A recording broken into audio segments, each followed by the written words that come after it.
اگر آپ اس وقت امریکہ کی جنگ میں شامل ہوں گے تو وہ جو لوگ جن کو آپ نے تیار کیا ہوا تھا جہاد لڑنے کے لیے، ان کو آپ کیا کہیں گے کہ اب یہ دہشت گردی، وہ اگر وہ نہیں مانیں گے، اور انہوں نے نہیں مانی، اور ہوا کیا کہ وہ ہمارے خلاف ہو گئے، اور انہوں نے کہا کہ آپ امریکن کولیبریٹرز ہیں، آپ نے، انہوں نے سیدھا کہا کہ آپ نے دھوکہ دیا ہے، یعنی جہاد کے خلاف آپ چلے گئے، تو ہوا کیا؟ وہ بھی ہمارے خلاف ہو گئے جو گروپس تھے القاعدہ ٹائپ، ساتھ جو سارا قبائلی علاقے میں جدھر جنگ لڑی گئی تھی سوویٹس کے خلاف، جو ساری بارڈر پہ قبائلی علاقے سے ساری واردات ہوتی تھی نا افغانستان، جی جی جی، وہ جو لوگ جنہوں نے جا کے قربانیاں دی تھیں، جو جہاد لڑی تھی ہماری طرف، جو پشتون تھے، وہ بھی ہمارے اگینسٹ ہو گئے، ان میں سے لوگ ہمارے اگینسٹ، انہوں نے اپنے آپ کو طالبان کہنا شروع کر دیا۔ تو پاکستان کا نہ لینا نہ دینا تھا، ہم نے 80,000 اپنے لوگوں کو قربان کر دیے کسی اور کے لیے۔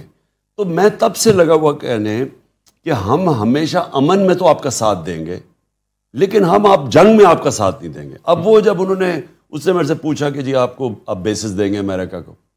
تو وہ تو میرا ایک 20 سال سے میرا بیانیہ تھا، میرا نظریہ ہے۔ میں سمجھتا ہوں کہ پاکستان کی ایک آزاد فورن پالیسی ہونی چاہیے۔ آزاد فورن پالیسی کا مطلب کہ ہماری فورن پالیسی وہ ہو جو ہمارے لوگوں کے مفادات کے لیے ہو، ہماری فورن پالیسی وہ نہ ہو جو اپنے لوگوں کو کسی اور کے لیے قربان کرو۔ تو یہ تو میرا ایک نظریہ ہے۔ میں نے جب پالیٹکس شروع کی تھی، 3 میرے